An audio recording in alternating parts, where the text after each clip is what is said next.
ఎలా చూడాలి? నిన్న అవును వైఎస్ జగన్ సాయంత్రం పరామర్శించిన తర్వాత, బాధిత ఫ్యామిలీని పరామర్శించిన తర్వాత జరుగుతున్నటువంటి పరిణామాలు, ముఖ్యంగా సిఐ నాగరాజుపై మర్డర్ కేసుతో పాటు ఇతర కేసులు కూడా నమోదు చేశారు. ముఖ్యంగా బిఎన్ఎస్ఎస్ సెక్షన్ 103తో పాటు సెక్షన్ 238, సెక్షన్ 127 నమోదు చేసినటువంటి పరిస్థితి. ఎలా చూడాలి ఈ అంశాన్ని? అంటే వైఎస్ జగన్ ఆ, రంగంలో దిగిన తర్వాతే ఈ పరిణామాలు మారాయి.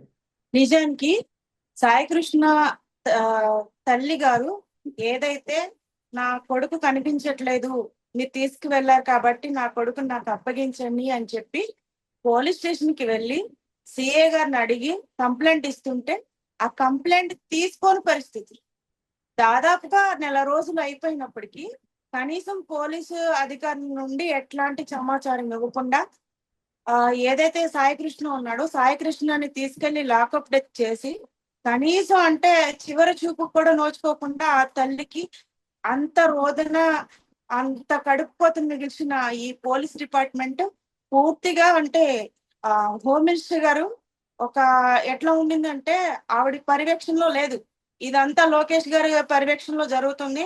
నామమాత్రంగా ఒక హోమ్ మినిస్టర్ అని చెప్పుకుంటున్నారు తప్ప ఈ అధికారులను గాని యంత్రాంగాన్ని గాని పోలీస్ డిపార్ట్మెంట్ గాని కనీసం పట్టించుకుని అంటే యంత్రాంగాన్ని నడిపించే పొజిషన్ హోమ్ మినిస్టర్ గారికి లేదు. అంటే నిన్న వైఎస్ జగన్ ఆ ఇంటికి వెళ్ళి పరామర్శించారు. పరామర్శించిన తర్వాతే పోలీసుల్లో కదలికి వచ్చింది. అవును సార్.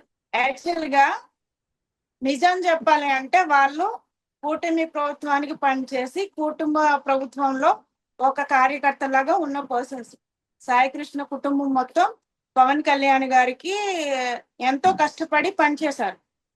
ఇదే ఇన్సిడెంట్ ఒకసారి వెనక్కి వెళ్ళి చూసుకుంటే జగన్మోహన్ రెడ్డి గారి ప్రభుత్వంలో సాయి అనే అతని మీద సిఏ కొట్టారు అని చెప్పి ఊగిపోయి పవన్ కళ్యాణ్ గారు వెళ్ళి అక్కడికి వెళ్ళి చాలా ఇదిగా అంటే ఆ స్టేషన్ కి వెళ్ళి నేను వస్తాను ఖచ్చితంగా, ఎవరి మీదైనా ఏదైనా దాడి జరిగితే నేను ఉంటాను, రేపొద్దు నేనేంటో చూపిస్తాను అని చెప్పి ఆ రోజు ప్రగల్భాలు పలికారు కదా పవన్ కళ్యాణ్ గారు.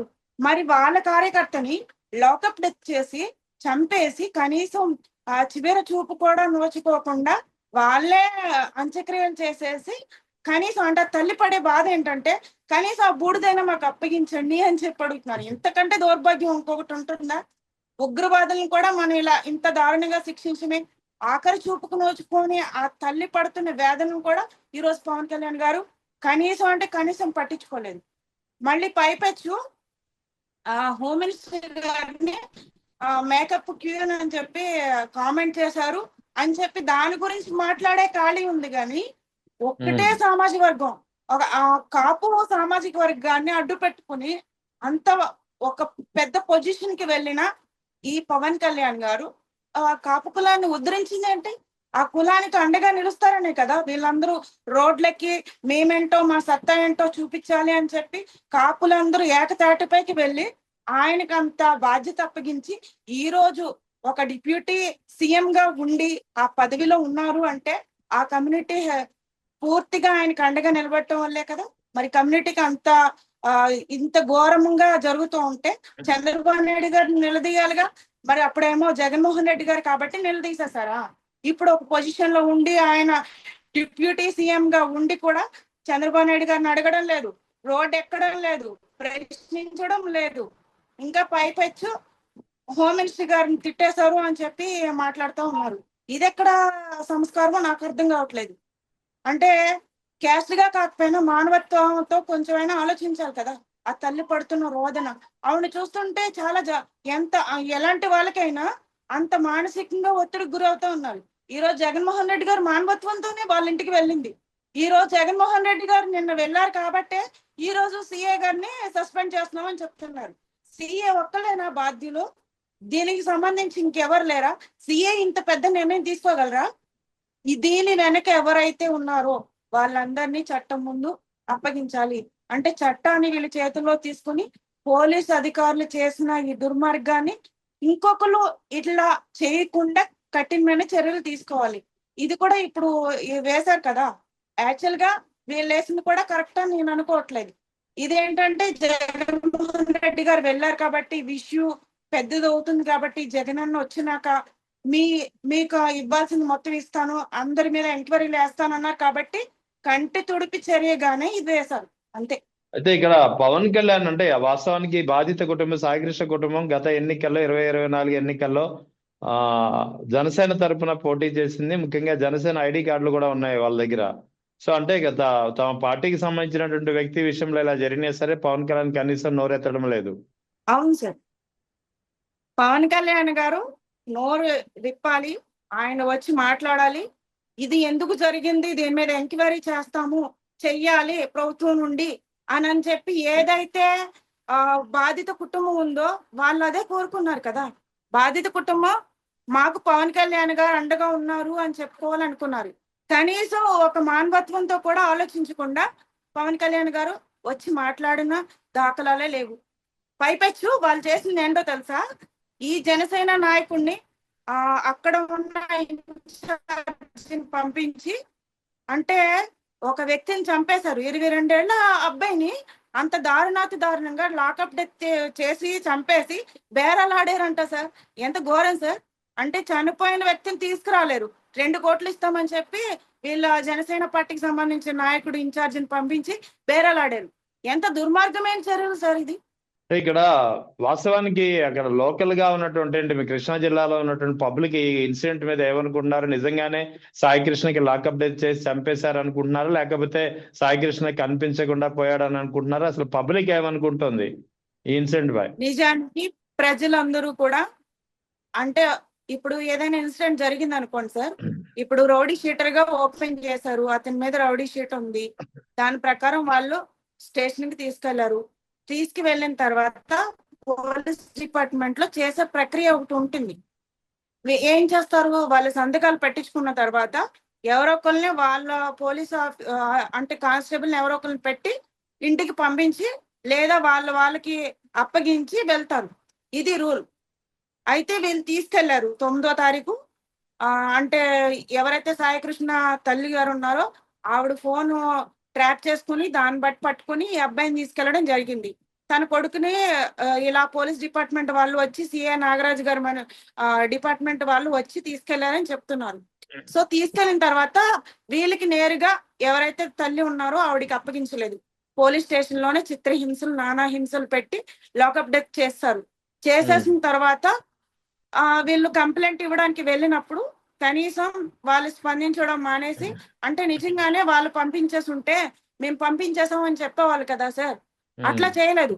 మీ అబ్బాయిని మీకు అప్పగించే పరిస్థితి అవకాశమే లేదు, మేము చంపేస్తాం, ఎవరు చెప్పుకుంటారు చెప్పుకోండి, ఏం చేసుకుంటారు చేసుకోండి అని చెప్పి దుర్భాషలాడి ఆ తల్లిని ఇంకా మనోవేదనకు గురి చేసి సిఐ నాగరాజు గారు ఆవిడ్ని అక్కడి నుంచి పంపించేయడం జరిగింది. ఆవిడ ఏం చేశారు, న్యాయస్థానాన్ని ఆశ్రయించారు. చట్టాన్ని ఎవరు వాళ్ళ చేతుల్లోకి తీసుకోకూడదు కదా సార్. పోలీస్ డిపార్ట్మెంట్ చేసిన అతి పెద్ద మిస్టేక్ ఇదే కదా. ఇప్పుడు లాకప్ డెత్ లో చనిపోయి ఉండొచ్చు, చనిపోయినప్పుడు ఆ బాడీనైనా తల్లికి అప్పగించాలి కదా. అట్లా చేయకుండా వీళ్ళెవరు సార్, ఆ శవాన్ని తగలబెట్టేసి బూడిద చేసేసి కృష్ణా నదిలో ఆ అస్థికలు కలిపేయడానికి ఎంత దారుణంగా బిహేవ్ చేశారంటే, ఇప్పుడు ఒక్కరి మీద యాక్షన్ తీసుకోవడం వల్ల ఉపయోగం ఏంటి? దీనికి సంబంధించి డిఎస్పీ ఉంటారు, ఎస్పీ ఉంటారు, ఇంకా ఈ ఈ ఉదంతానికి సంబంధించి రాజకీయ కోణం కూడా ఉంది. ఇవన్నీ కలగలిపితేనే వచ్చింది. ఇప్పుడు చేసేదేంటి, ఒక సిఐ గారినే కార్నర్ చేస్తున్నారు. ఒక సిఐ ఈ మిస్టేక్ చేశాడని చెప్పి ఒక్కతనే సస్పెన్షన్ చేశారు. మరి మిగిలిన కాల్ డేటా తీయమనండి సార్. కాల్ డేటా తీస్తేనే కదా నిజాలు అనేవి బయటకు వచ్చేది. ఎవరిని కూడా తప్పు చేసిన వ్యక్తిని చట్టం శిక్షించాలి, కానీ వీళ్ళెవరు చట్టాన్ని వాళ్ళ చేతుల్లో తీసుకుని వాళ్ళ ఇష్టానుసారంగా చంపేయడానికి? అట్లా అయితే ఇంకా భారతదేశంలో ఎవరు ఉంటారు?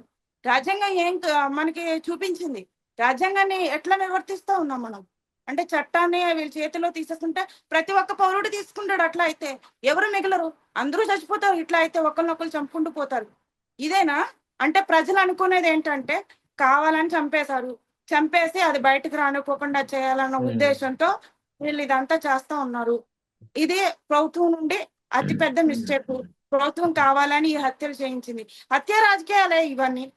వీళ్ళు కావాలని చెప్పి ఎట్లా చేస్తా ఉన్నారంటే రెడ్ బుక్ రాజ్యాంగం తీసుకొచ్చారు, ఇష్టానుసారం ఎవరిని బట్ట వాళ్ళని చంపేస్తా ఉన్నాడు.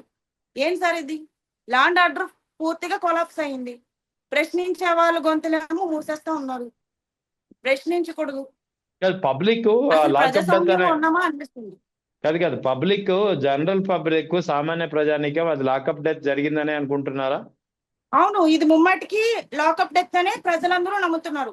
ముఖ్యంగా ఉమ్, చెప్పాలంటే పవన్ కళ్యాణ్ గారు స్పందించలేదు కదా, ఉమ్, దానికి ప్రజలు అనేది ఏంటో తెలుసా? అంటే ఉమ్, వాళ్ళ నుండి వచ్చింది, ఆ సామాజిక వర్గం నుండి కూడా వచ్చేది ఏంటో తెలుసా? ఆ తల్లి ఉమ్. పడుతున్న ఆవేదన కొంచెం కూడా ఆలోచించకుండా, తీసుకోకుండా లాకప్ డెత్ జరిగితే పవన్ కళ్యాణ్ గారు ఇంతవరకు ఎందుకు స్పందించలేదు? మేమైనా సరే ఇంతేనా? పవన్ కళ్యాణ్ గారు ఎందుకు పట్టించుకోవట్లేదు? ఒక చంద్రబాబు నాయుడు గారి చేతుల్లో కీలు బొమ్మలే ఎందుకు మారిపోయారు అని చెప్పి ప్రశ్నిస్తున్నారు సార్. ఈ రోజు సమాజాన్ని ఒకసారి చూడమనండి. సామాన్యులు ఏమనుకుంటున్నారో వినమనండి. వింటేనే కదా, ఏసీ గదుల్లో కూర్చుంటే కాదు కదా. ప్రజలు ఏమనుకుంటున్నారో తెలుసుకోవాలి. ప్రజలలో ఆయనకి అంత వ్యతిరేకత తెచ్చిపెట్టుకుంటున్నారు, కావాలని తెచ్చిపెట్టుకుంటున్నారు. నిన్న వైఎస్ జగన్ పర్యటనపై మీ అభిప్రాయం ఏంటి? వైఎస్ జగన్ ఆ కుటుంబం దగ్గరికి ఇంటికి వెళ్ళి ఆ ఇంటిని కుటుంబ సభ్యులను పరామర్శించారు కదా, దాని మీద మీరేమనుకుంటున్నారు? సార్, ఈ రోజు ఏదైతే సిఏ గారి మీద సస్పెండ్ చేస్తూ ప్రభుత్వం తీసుకొని ఎంక్వైరీ వేసామని చెప్పి ఇట్లా ఇవన్నీ చేసింది కూడా జగన్మోహన్ రెడ్డి గారు అక్కడికి వెళ్ళి పరామర్శించడం. దాంతో పాటు మా ప్రభుత్వం వస్తుంది, వచ్చినాక ప్రతి ఒక్కరి మీద ఎంక్వైరీ చేసి యాక్షన్ అనేది నేను తీసుకుంటాను అని చెప్పి ఆ కుటుంబానికి భరోసా కల్పించడం. అట్లాగే మీ తరపున నేను ఫైట్ చేస్తాను, దేనికైనా సిద్ధం అని చెప్పి జగన్ గారు వార్నింగ్ ఇవ్వడం. ఇవన్నీ దృష్టిలో పెట్టుకునే ఈ రోజు ప్రభుత్వం దిగొచ్చి ఇప్పటికిప్పుడు మీటింగ్స్ పెట్టేసి ఏంటి కమిషన్ వేసేసాము, మేము చర్యలు తీసుకుంటున్నాం అని చెప్పి సిఏ గారి మీద యాక్షన్ అనేది తీసుకుని సస్పెన్షన్ అనేది చేశారు. కానీ ఇది ఎంతవరకు అంటే జగన్ గారు వెళ్ళారు కాబట్టి దీనికి ఇక్కడతో ఫుల్ స్టాప్ పెట్టాలన్న ఉద్దేశంతో చేసిందే గాని ప్రభుత్వానికి అసలు ఈ ఇన్సిడెంట్ మీద చిత్తశుద్ధి అనేది లేదు. హోమ్ మినిస్టర్ గారు అసలు కనీసం ఈ ఇన్సిడెంట్ కి సంబంధించి రావడం గాని, బాధిత కుటుంబాలను పరామర్శించడం గాని చేశారా? లేదు కదా సార్. ప్రభుత్వానికి ఈ విషయంగా చిత్తశుద్ధి అనేది లేదు. జగన్మోహన్ రెడ్డి గారు వెళ్ళారు కాబట్టే ప్రజలు ఇంత పెద్ద ఎత్తున ఇట్లా చేస్తున్నారు కాబట్టే వాళ్ళు దిగొచ్చారు. ఈ రోజు ఇది కూడా సాధించింది జగన్మోహన్ రెడ్డి గారి వల్లే. ఆ రైట్. కుటుంబానికి ఈ ఆదరణ కలిగింది.